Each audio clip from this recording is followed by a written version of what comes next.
Good morning.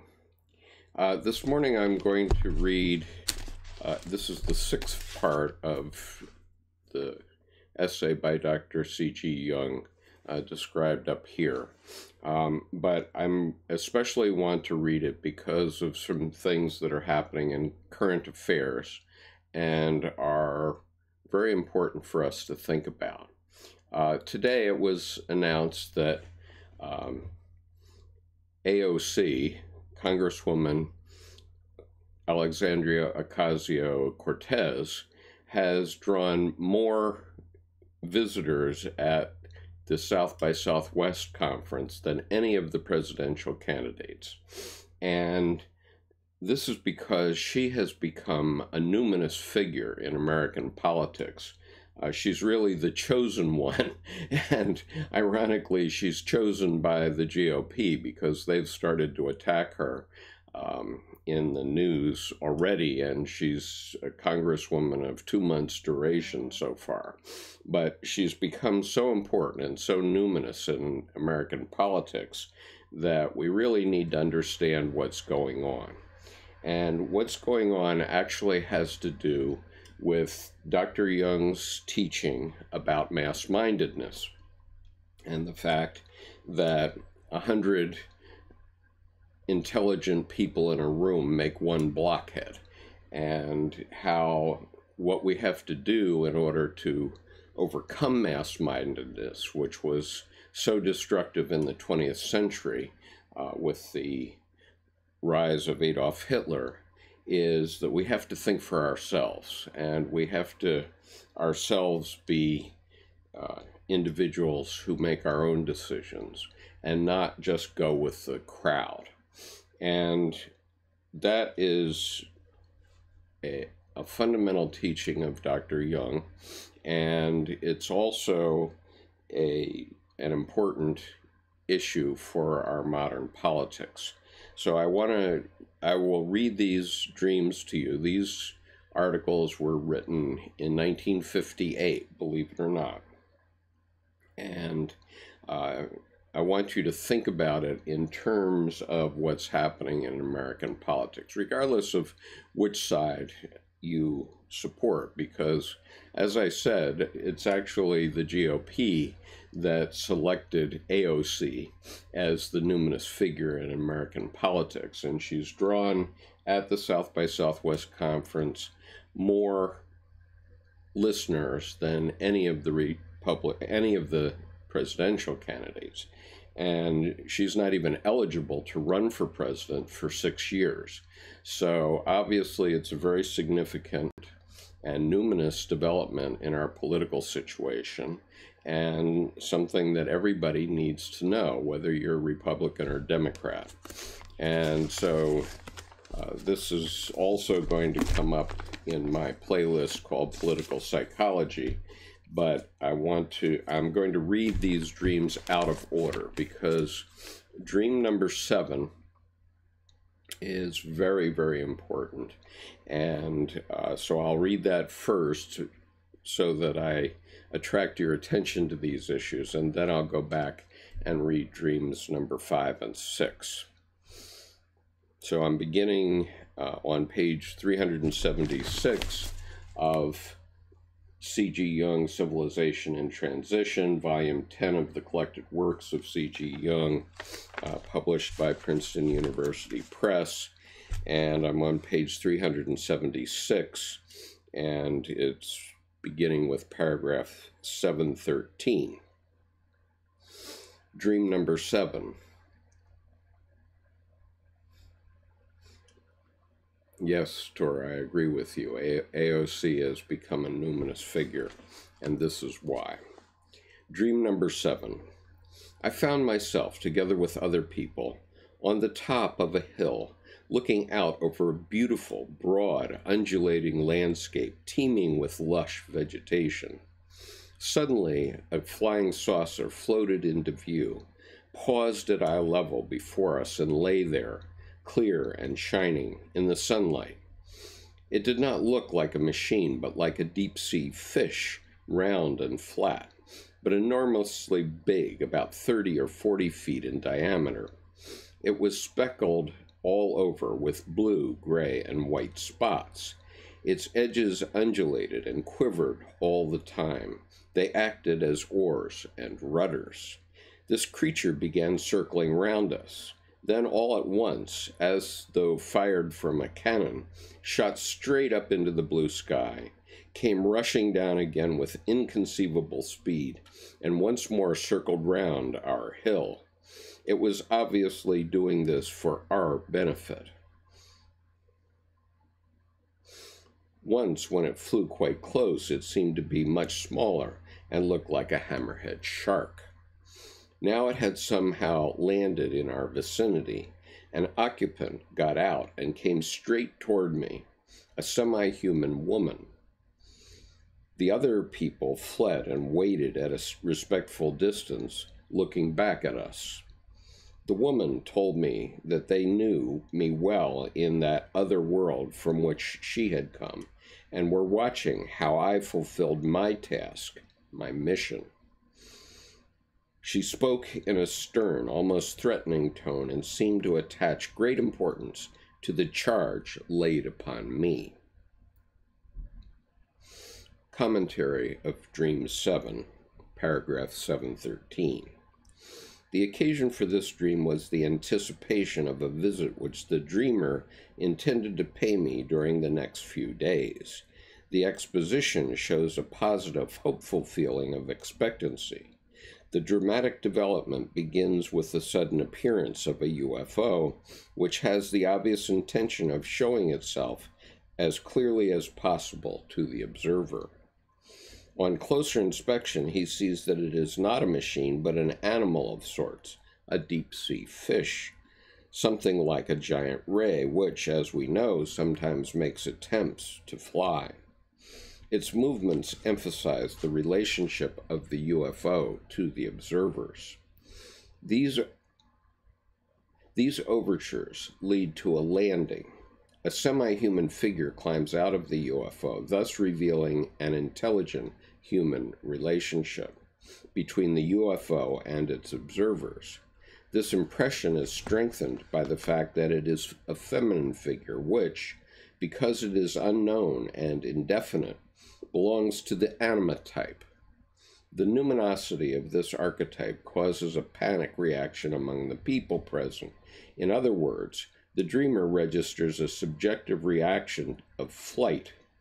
The reason for this lies in the fateful significance of the anima figure.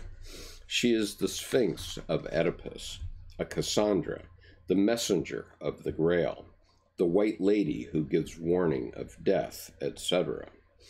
This view is borne out by the message she conveys. She comes from another world where the dreamer is known, and where they watch attentively how he fulfills his mission.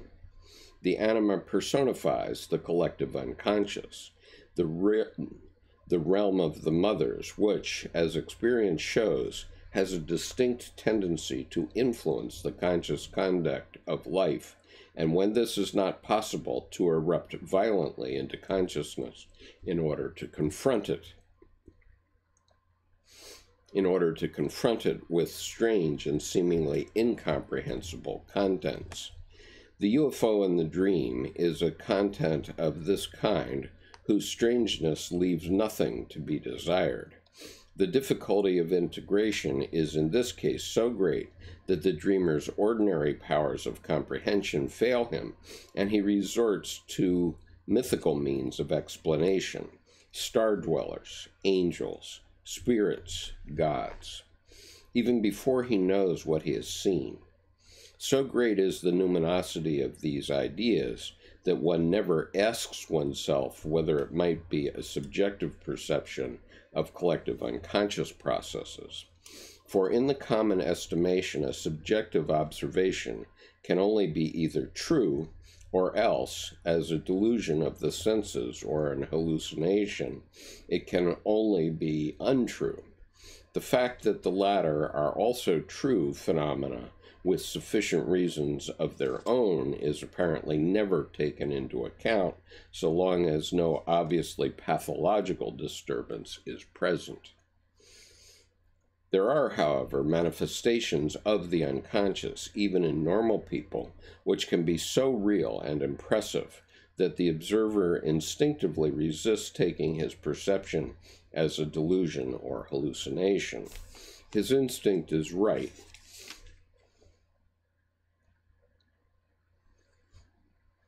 One does not see only from outside inwards, but from inside outwards. When an inner process cannot be integrated, it is often projected outside. It is indeed the rule that a man's consciousness projects all perceptions coming from the feminine personification of the unconscious onto an anima figure, i.e., a real woman, to whom he is as much bound as is in reality to the contents of the unconscious. This explains the fateful quality of the anima, which is also suggested in the dream by her questions. How are you fulfilling your life's task, your mission, your raison d'etre, the meaning and purpose of your existence? This is the question of individuation, the most fateful of all questions, which was put to Oedipus in the form of the childish riddle of the Sphinx and was radically misunderstood by him. Can one imagine an intelligent Athenian playgoer ever being taken in by the terrible riddles of the Sphinx?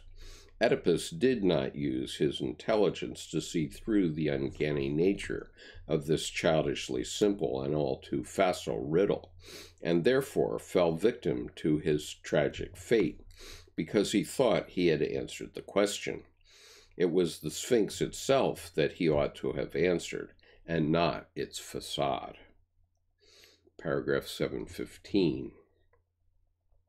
Just as Mephistopheles proves to be the quintessence of the poodle, so the anima is the quintessence of the UFO. But Mephistopheles is not the whole of Faust, and the anima, too, is only a part of the whole, which is obscurely alluded to in the deep fish, the rotundum. Here the anima plays the role of the mediatrix between the unconscious and the conscious, a dual figure, like the Sphinx, compounded of animal instinct, body, and specifically human qualities, head. In her body lie the forces that determine man's fate. In her head, the power to modify them intelligently. This basic idea is also reflected in the picture we shall reproduce later. At this point, the dream speaks a mythical language that makes use of conceptions of another world and of angelic beings who watch the doings of men. This vividly expresses the symbiosis of conscious and unconscious. Paragraph 716. Such, at any rate, would seem to be the nearest we can get to a satisfactory explanation. With regard to the possible metaphysical background, we must honestly confess our ignorance and the impossibility of proof. The unmistakable tendency of the dream is the attempt to create a psychologem, which we might again and again in this and many other forms. I'm sorry. I will begin that sentence again. The unmistakable tendency of the dream is to attempt to create a psychologem which we meet again and again in this and many other forms, regardless of whether the UFOs should be understood as concrete realities or as subjective phenomena. The psychologem is a reality in its own right. It is based on a real perception which has no need of the physical reality of UFOs because it manifested itself long before UFOs were ever heard of. The end of the dream lays special weight on the woman's message, emphasizing its seriousness, even its menacing quality. The collective parallel to this is the widespread fear that the UFOs may not be harmless after all, and that communications with other planets might have unpredictable consequences. This view is supported by the fact that the suppression of certain information by the American authorities cannot be relegated entirely to the realm of fable. He gets another dig in on the Americans.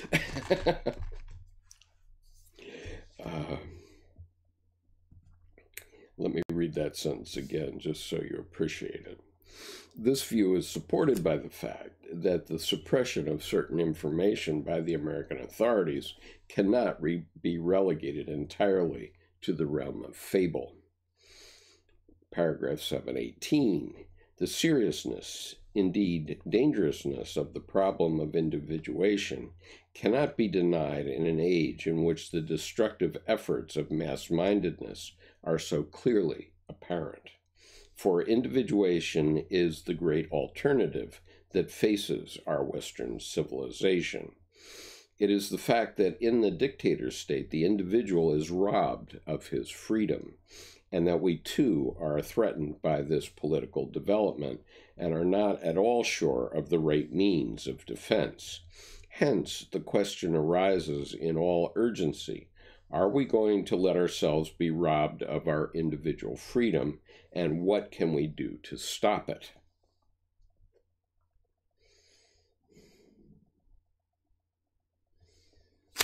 Paragraph 719. Anxiously, we look around for collective measures, thereby reinforcing the very mass-mindedness we want to fight against. There is only one remedy for the leveling effect of all collective measures, and that is to emphasize and increase the value of the individual. A fundamental change of attitude, metanoia, is required, a real recognition of the whole man. This can only be the business of the individual, and it must begin with the individual in order to be real. That is the message from our dream, a message addressed to the dreamer from the collective, instinctual foundations of humanity. Large political and social organizations must not be ends in themselves, but merely temporary expedients. Just as it was felt necessary in America to break up the great trusts, so the destruction of huge organizations will eventually prove to be a necessity because, like a cancerous growth, they eat away man's nature as soon as they become ends in themselves and attain autonomy. I would remind you of Facebook. From that moment, they grow beyond man and escape his control. He becomes their victim and is sacrificed to the madness of an idea that knows no master. All great organizations in which the individual no longer counts are exposed to this danger. There seems to be only one way of countering this threat to our lives, and that is the revaluation of the individual.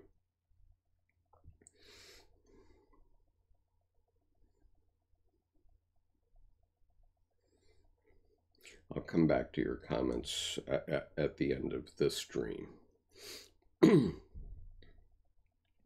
Paragraph 720. So vitally important a measure cannot, however, be put into effect at will, that is, by planning and insight, because the individual human being is too small and weak. What is needed, rather, is an involuntary faith, a kind of metaphysical command, which no one can manufacture artificially with his own will and understanding. It can only come spontaneously. A dominant of this kind underlies our dream. My suggestion that certain details of the picture might be connected with the UFO problem was sufficient to constellate in the dreamer the archetype underlying this collective phenomenon, and to give him a numinous insight into the metaphysical significance of the individual. The empirical man extends beyond his conscious boundaries. His life and fate have far more a personal meaning. His life and fate have far more than a personal meaning. He attracts the interest of another world. Achievements are expected of him which transcend the empirical realm and its natural limits. The status of the individual is enhanced, and he acquires a cosmic importance. This numinous transformation is not the result of conscious intention or intellectual conviction, but is brought about by the impact of overwhelming archetypal impressions. An experience of this kind is not without its danger, because it often has an inflating effect on the individual. His ego fancies itself magnified and exalted, whereas in reality it is thrust into the background, so much so that the ego almost needs an inflation, the feeling of being one of the elect, for instance, in order not to lose the ground from under its feet, although it is precisely the inflation that lifts it off its foundations. It is not the ego that is exalted. Rather, something greater than it makes its appearance, the self, a symbol that expresses the whole man. But the ego loves to think itself the whole man, and therefore has the greatest difficulty in avoiding the danger of inflation. This is another reason why such experiences are shunned, indeed feared, as pathological, and why the very idea of the unconscious and any preoccupation with it is unwelcome. It was not so long ago that we were living in a primitive state of mind with its perils of the soul, loss of soul, states of possession, etc., which threatened the unity of personality, that is, the ego. These dangers are still a long way from having been overcome in our civilized society. Though they no longer afflict the individual to the same degree, this is certainly not true of social or national groups on a large scale, as contemporary history shows only too clearly. They are psychic epidemics that destroy the individual. In the face of this danger, the only thing that helps is for the individual to be seized by a powerful emotion, which instead of suppressing or destroying him, makes him whole. This can only happen when the unconscious man is added to the conscious one.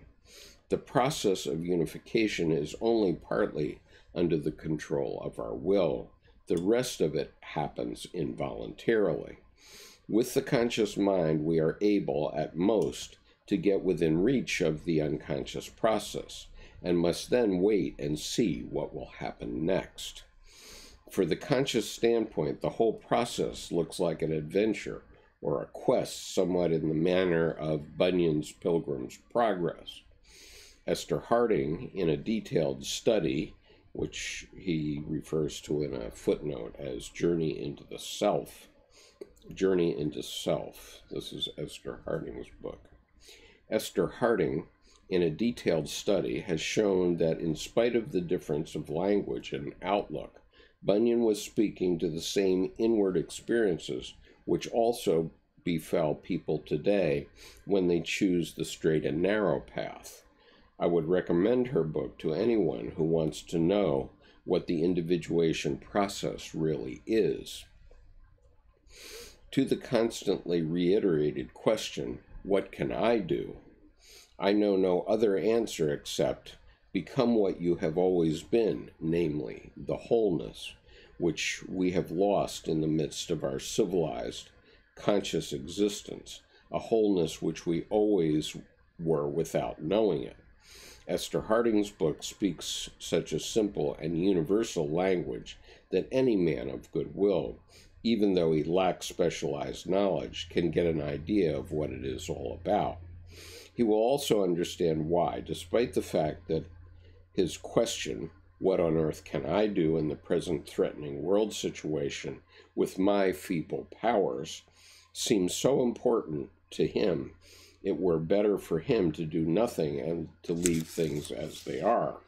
To worship collective ideas and work with the big organization is spectacularly meritorious, but they nevertheless dig the grave for the individual. A group is always of less value than the average run of its members, and when a group is always of less value than the average run of its members, and when the group consists in the main of shirkers and good-for-nothings, what then? Then the ideals it preaches count for nothing, too. Also, the right means in the hands of the wrong man work the wrong way, as a Chinese proverb informs us. The message which the UFO brings to the dreamer is a time problem that concerns us all. The signs appear in the heavens so that everyone shall see them.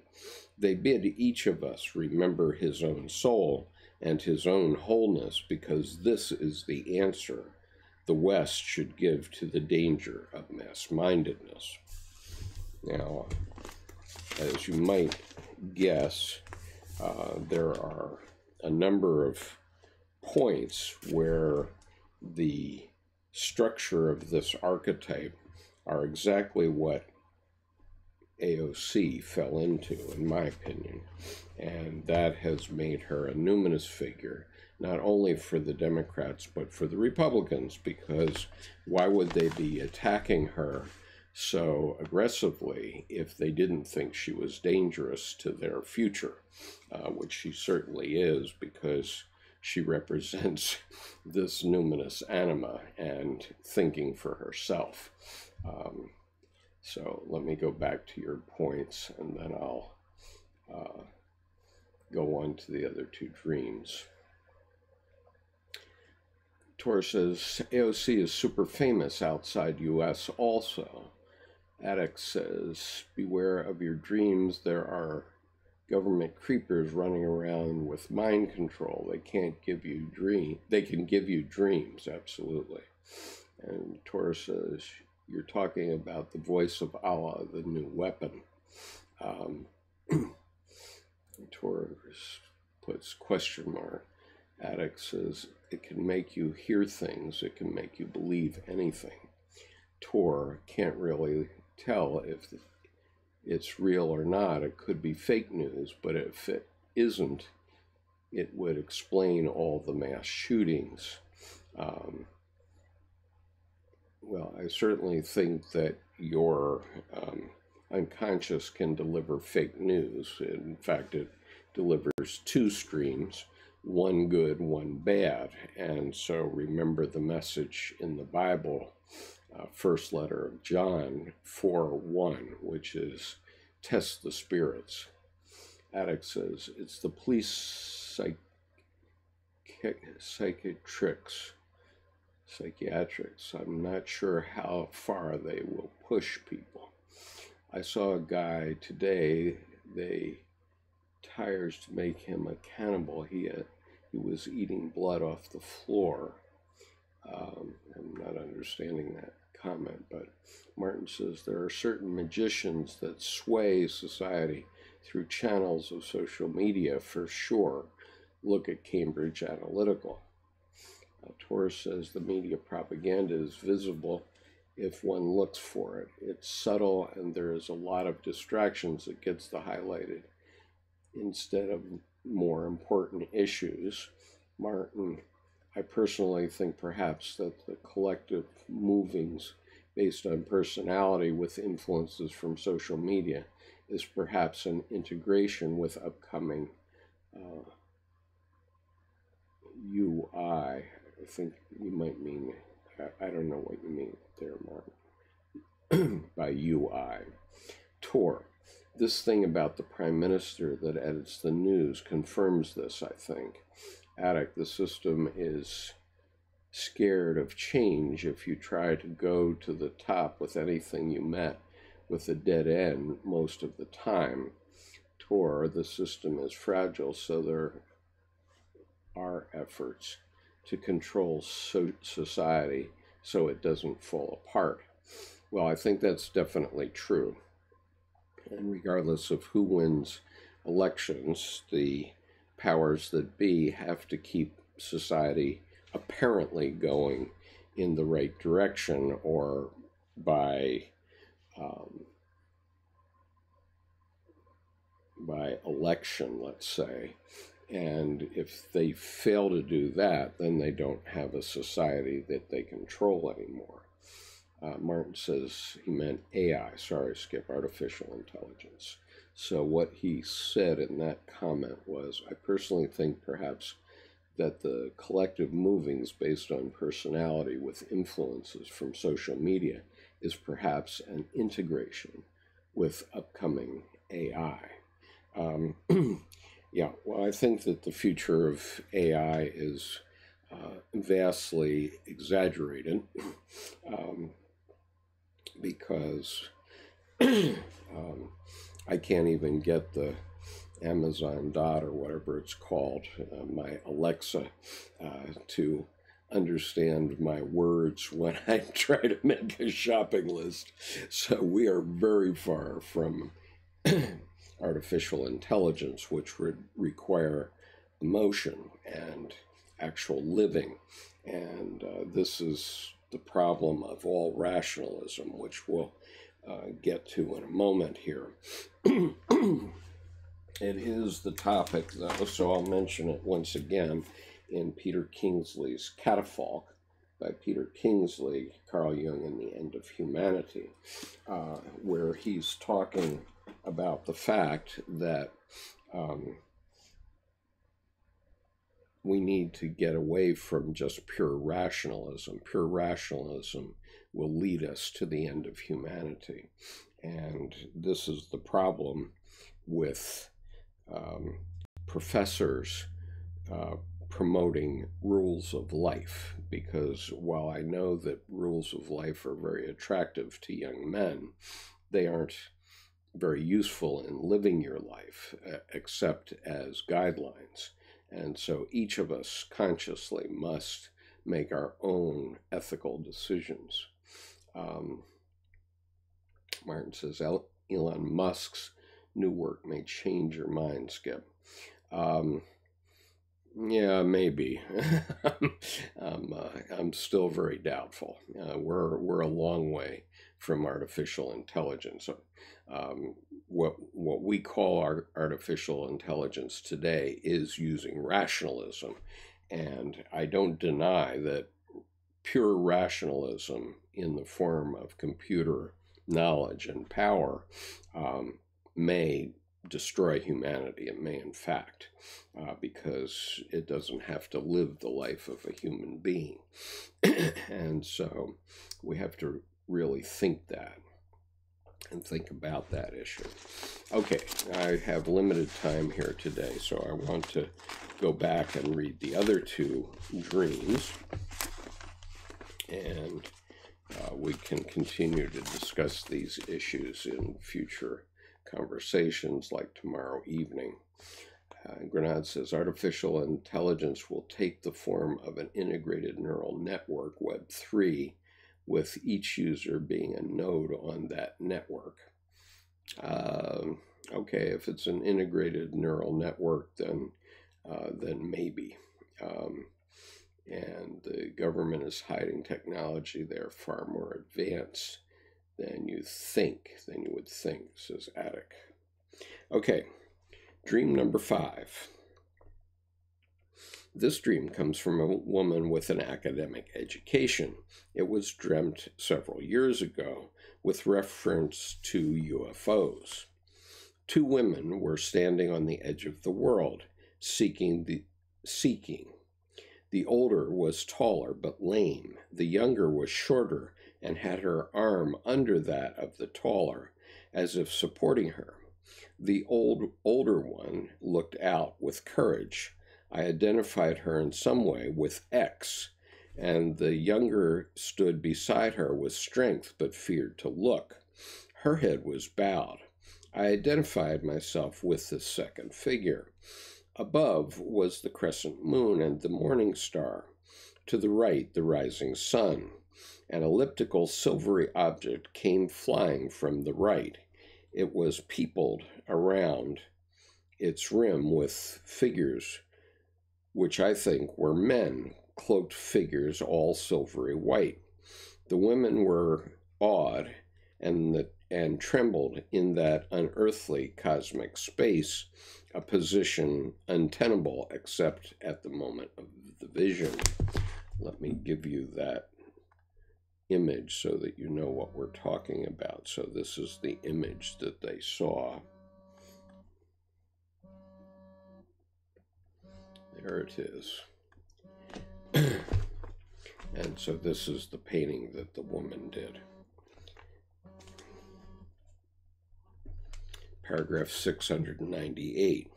After this extremely impressive dream, the dreamer immediately seized a paintbrush in order to fix the vision, as shown in Plate 1. The dream describes a typical UFO phenomenon, which, like Dream 1, contains the motif of manning, i.e., the presence of human beings.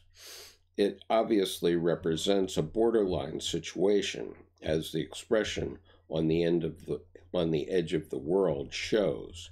Out beyond is a cosmic space with its planets and suns, or the beyond may be the land of the dead or the unconscious. The first possibility suggests a spaceship, the technical achievement of more highly developed planetary beings. The second, angels of some kind, or departed spirits, who come to Earth in order to fetch a soul. This would refer to X, who was already in need of support, as she was ill. Her health really did give grounds for anxiety, and in fact, she died about 2 years after the dream. Accordingly, the dreamer took it as a premonition. The third possibility, that the beyond is the unconscious, points to a personification of the latter, namely the animus in his characteristic plurality. The festive white robes of the crew suggest the idea of a marital union of opposites. This symbolism, as we know, also applies to death as a final realization of wholeness. The dreamer's view that the dream gave warning of the death of her friend may therefore be right. Now, let me come back to me. Okay. Paragraph 699. The dream then uses the symbol of a disc-like UFO manned by spirits, a spaceship that comes out of the beyond to the edge of our world in order to fetch the souls of the dead. It is not clear from the vision where the ship comes from, whether from the sun or moon or elsewhere. According to the myth in Acta Archelae, it would be from a waxing moon, which increases in size according to the number of departed souls that are scooped up from the earth to the sun in 12 buckets, and from there are emptied into the moon in a purified state. The idea that the UFO might be sort of a charon is certainly one that I have not met in the literature so far. This is hardly surprising, firstly because classical allusions of this sort are a rarity in people with a modern education, and secondly because they might lead to very disagreeable conclusions. The apparent increase in UFO sightings in recent years has caused disquiet in the popular mind and might easily give rise to the conclusion that, if so many spaceships appear from the beyond, a corresponding number of deaths may be expected. We know that such phenomena were interpreted like this in earlier centuries. They were portents of the great dying, of war and pestilence, like the dark premonitions that underlie our modern fear. One ought not to assume that the great masses are so enlightened that hypotheses of this kind can no longer take root. The Middle Ages, antiquity, and prehistory have not died out, as the enlightened suppose, but live on merrily in large sections of the population. Mythology and magic flourish, mythology and magic flourish as ever in our midst, and are unknown only to those whose rationalistic education has alienated them from their roots.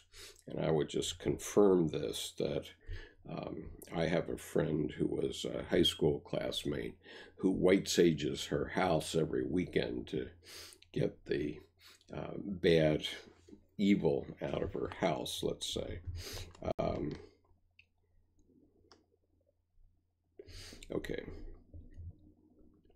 And there's a footnote, Agnella Jaffe's Apparitions and Precognition, which investigates strange occurrences among modern people for their mythological content. Carrying on. Quite apart from ecclesiastical symbolism, which embodies 6,000 years of spiritual development and is constantly renewing itself, there are also its more disreputable relatives, magical ideas and practices which are still very much alive in spite of all education and enlightenment. One must have lived for many years in the Swiss countryside in order to become acquainted with this background, for it never appears on the surface. But once you have found the key, you stagger from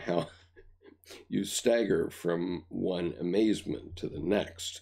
Not only do you come across the primitive witch doctor in the guise of a so-called strudel wizard, you will also find blood pacts with the devil, pin stickings, and spells for drying up the milk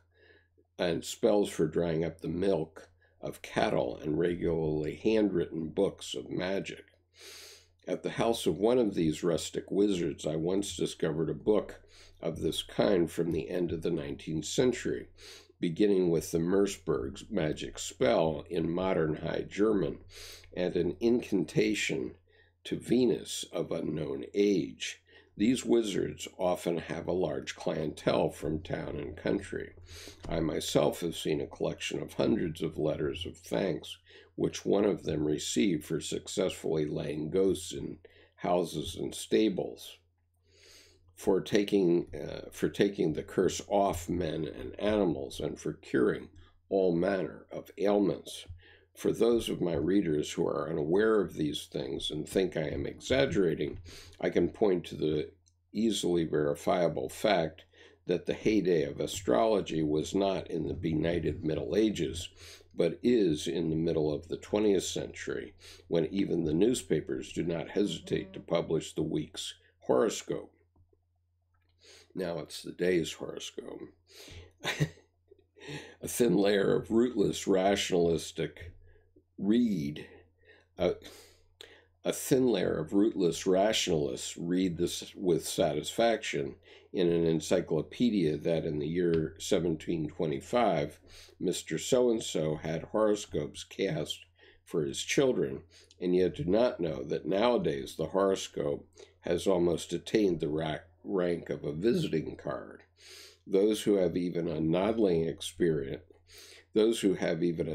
experience with this background and are in any way affected by it obey the unwritten but strictly observed convention, quote, one does not speak of such things, unquote. They are only whispered about. No one admits them, for no one wants to be considered all that stupid.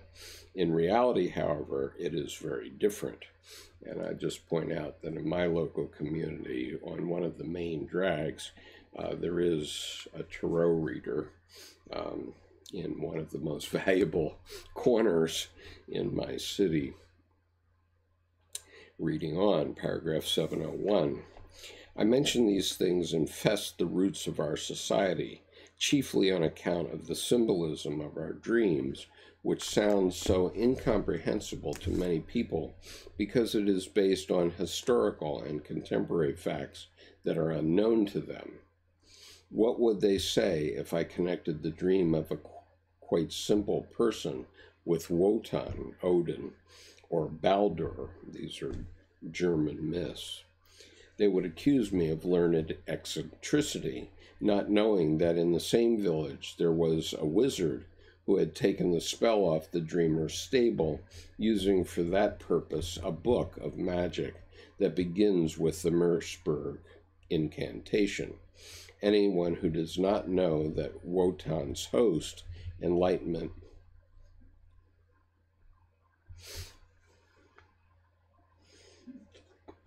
enlightenment or no enlightenment, still roams about our Swiss cantons, would accuse me of the greatest whimsicality if I referred the anxiety dream to a city dweller on a lonely Alp, to the blessed people, the dead, when all the time he is surrounded by mountain folk for whom the Doggerli, and Doggerli is a Swiss-German expression for the nightmare or stable spook. When all the time he is surrounded by mountain folk for whom the Doggerli and Wotan's nightly cavalcade are a reality which they fear without admitting it and profess to know nothing about. It needs so little to bridge the apparent abyss that yawns between the prehistoric world and the present. But we identify so much with the fleeting consciousness of the present that we forget the timelessness of our psychic foundations. Everything that has lasted longer and will last longer than the whirligig of modern political movements is regarded as fantastical nonsense that should studiously be avoided. I'll read that sentence again. Everything that has lasted longer and will last longer than the whirligig of modern politics, than the whirligig of modern political movements is regarded as fantastical nonsense that should be studiously avoided.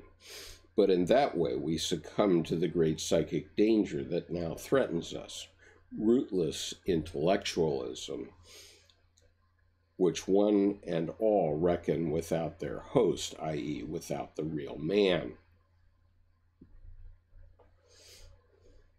Unfortunately, people imagine that only the things they are conscious of affect them, and that for everything unknown, there is some specialist who has long made a science out of it. This delusion is the more plausible in that nowadays it really has become impossible for one individual to assimilate the things which specialists know about and what he doesn't. But since subjectively the most effective experiences are the most individual and therefore the most improbable, the questioner will often get no very satisfactory answer from the scientist. A typical example is this in Menzel's book on UFOs. The scientist's interest is not easily restricted to the common, the probable, the average. The scientist's interest is too easily restricted to the common, the probable, the average, for that is, after all, the basis of every empirical science. Nevertheless, a basis has little meaning unless something can be erected upon it that leaves room for the exceptional and the extraordinary. Paragraph 702. In a borderline situation such as our dream depicts, we may expect something extraordinary, or rather, what seems extraordinary to us, though in reality it has always been inherent in such situations. The ship of death approaches with a corona of departed spirits, and deceased join their company. The multitudinous dead take the soul with them. Paragraph 703. When archetypal ideas of this kind appear, they invariably signify something unusual. It is not our interpretation that is far-fetched. It is merely that the dreamer's attention caught by the many superficial aspects of the dream, has missed the main point, namely the nearness of death, which in a sense concerns her as much as her friend. We have met the motif of the manning of the spaceship in the dream of the metallic spider and shall meet it again in the next one. The instinctive resistance we feel for the deeper aspect of this motif may explain why it seems to play no role in the UFO literature. We might exclaim with Faust, "Summon not the well-known throng." But there is no need of this summons, because the fear that hangs over the world has already taken care of that. So that is the fear of death, or the denial of death. Okay, I'm going to read on because I have another event, and so I have to be quick. I'll see if I can come back to your comments shortly. Dream number 6, paragraph 704. The following dream comes from California, and this is a very interesting dream too. The following dream comes from California, the classic saucer country, so to speak. The dreamer is a young woman of 23. I was standing outside with someone, a man. It was nighttime, and we seemed to be in a square or the center of a town, a circle. We were watching the sky. All of a sudden, I saw something round and fluorescent coming towards us from way in the distance. I realized it was a flying saucer. I thought it was a ridiculous joke. It got larger and larger as it came toward us. It was a huge round circle of light. Finally, it covered the entire sky. It was so close I could see figures walking back and forth on the walk around the ship. There was a railing around it. I thought someone was playing a trick.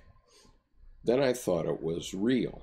I looked up, and behind me I saw someone with a movie projector. In fact, in back of us seemed to be a building, like a hotel. These people were up high and projecting this image into the sky. I told everyone. Then I seemed to be in a sort of studio. There were 2 producers, competitors, both old men. I kept going from one to the other, discussing my part in their pictures. There were many girls involved. One of the producers was directing this flying saucer thing. They were both making science fiction films, and I was going to have the lead in both pictures. Paragraph 705.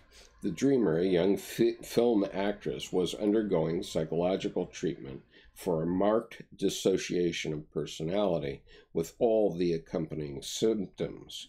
As usual, the dissociation expressed itself in her relations with the opposite sex, that is, in a conflict between 2 men who corresponded to the 2 incompatible halves of her personality.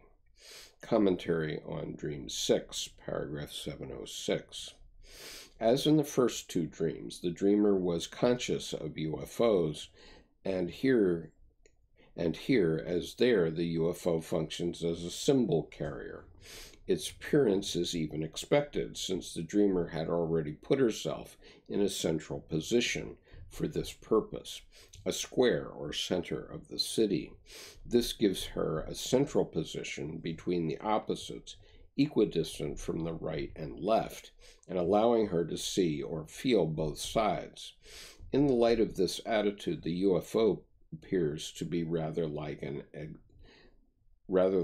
exemplification or projection of it. The dream insists on the projection character of the UFO, since it proves to be cinematographic operation conducted by 2 rival film producers. We can easily discern in these 2 figures the rival objects of her dissociated love choice, and hence the underlying conflict, which should be resolved in a recognition of opposites.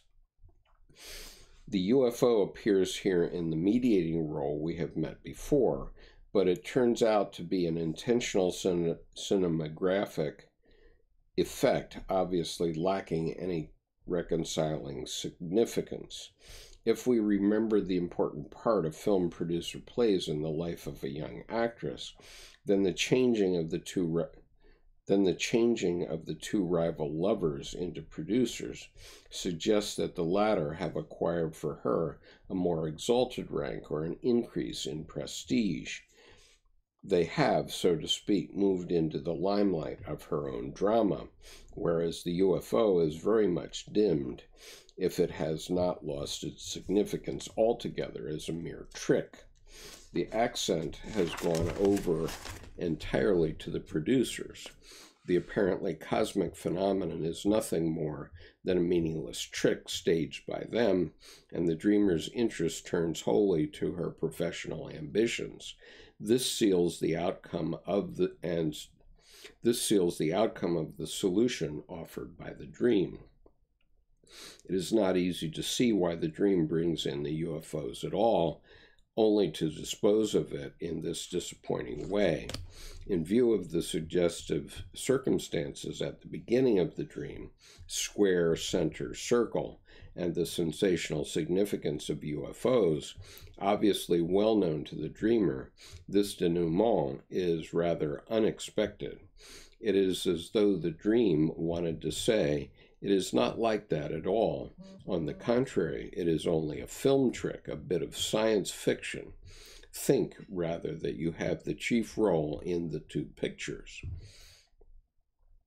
From this we can see what was the role intended for the UFOs and why it had to disappear from the scene. The personality of the dreamer takes up a central position on the stage, one that compensates the splitting into opposites, and it is therefore a means of overcoming the dissociation. For this, a powerful effect is needed in order to enforce the consistent attitude. In the effect, the pendulum movement of autonomous opposites ceases, and a uniform state is produced. This is accomplished by the exciting appearance of the UFO, which for a moment attracts all attention to itself.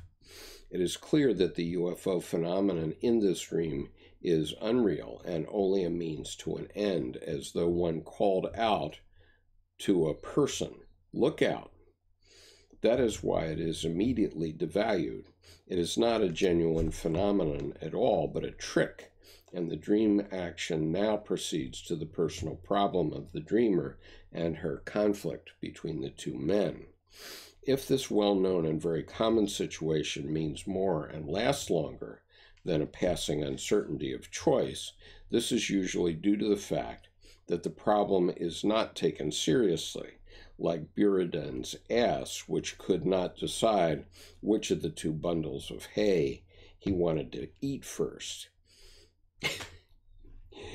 It was an artificial problem. In reality, he was not hungry.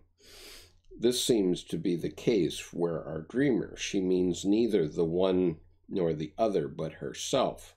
What she really wants is told by the dream, which changes the lovers into producers, represents the situation as a film project, and gives her the chief role in the pictures. That is what the dreamer really intends. In the interest of her profession, she wants to play the chief role, that of the young lover, regardless of any partner.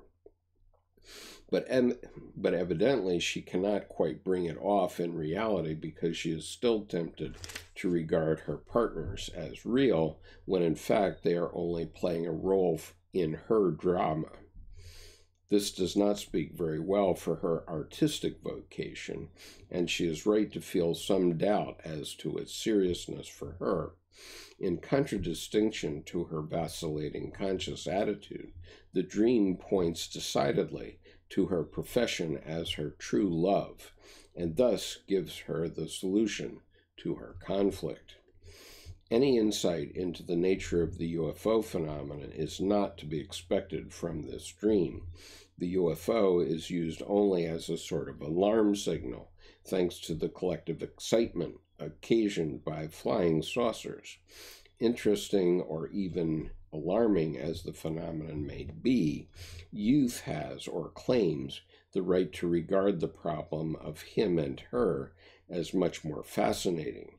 In this case, it is certainly right, for when one is still in the process of development, the earth and its laws are more significant than the message resounding from afar, which the signs of heaven proclaim.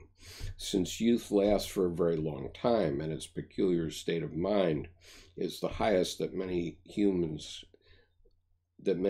lives attain, this psychological limitation proves equally true of the gray-haired, whose birthdays are nothing more than nostalgic celebrations of their 20th.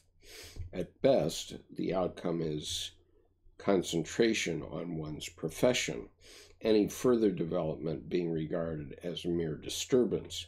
Neither age nor position nor education is any protection against this psychological standstill.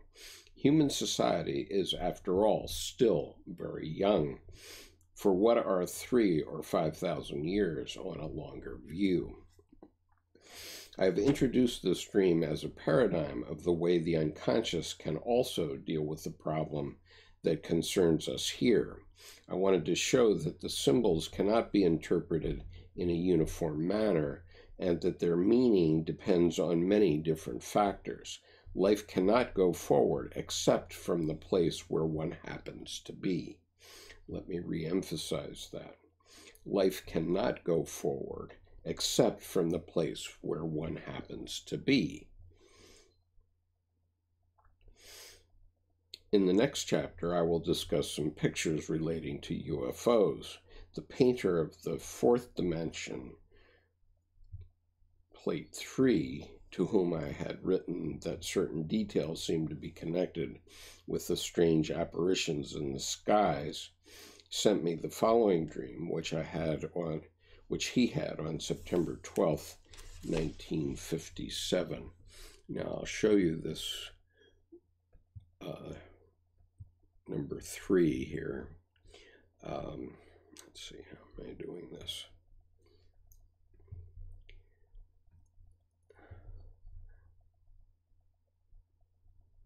Okay, this is UFO picture number 3.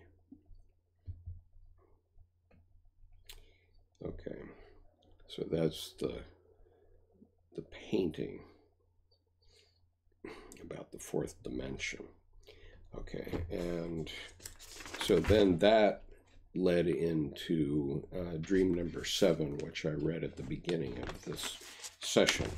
So that is dreams 5, 6, and 7 from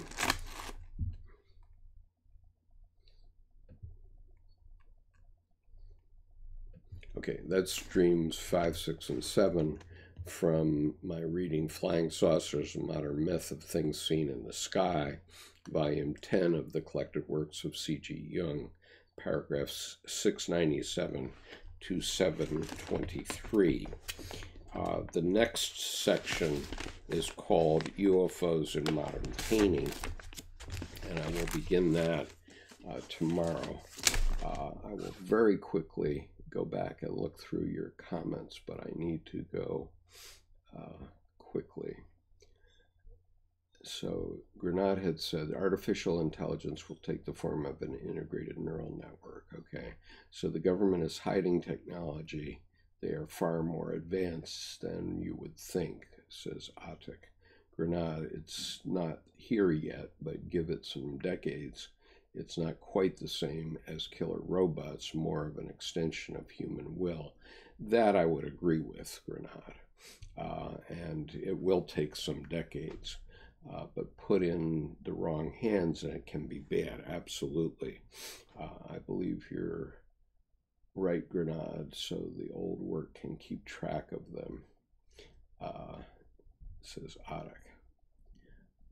And he meant the people can keep track of them. Truth Convoy, if we become as proficient as possible with recognizing types of dreams, we should be able to recognize those inflicted dreams and ignore them.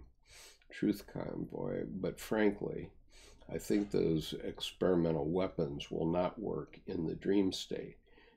Their inflicted messages would interface with an unknown unconscious, and Dali made an interdimensional set of paintings. I do agree that they're going, trying to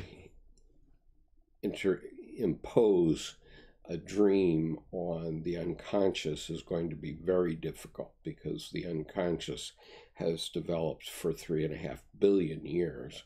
And so to think that one event or one attempted insertion of an idea into a dream is going to do anything is just specious. But as Dr. Jung is pointing out by this essay, once people get an idea of something in their head, like the idea of the UFO, then it can come in many, many different ways. And we'll see more of that in the next section of this essay. And I still have something like 60 pages of this essay to read. So it's very complex and very important, I believe. And at the beginning of this, I was talking about the numinosity of the AOC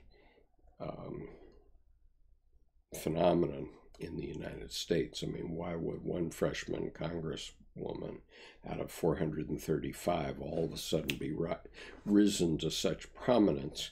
And it's only because her rise is seen as numinous, not only by the Democrats, but also by the GOP, which explains why they're attacking her and why they can't win against her, because she is numinous, and they're only making her numinosity more prominent, as evidenced by the fact that she drew more people than any of the presidential candidates at South by Southwest conference this past week. That's a very amazing fact, and whether you like AOC or not, you can't deny that she's numinous. She is numinous and an anima figure for many men, and especially many young men. So I'm sorry I have to break off now, but I will do my best to continue with these readings of this essay tomorrow, as long as my voice holds up. So I probably will try about let's say about 10 tomorrow, because I have something to do at noon, but I'll try at 10 to do some more. So thank you for joining me today, and have a great Sunday.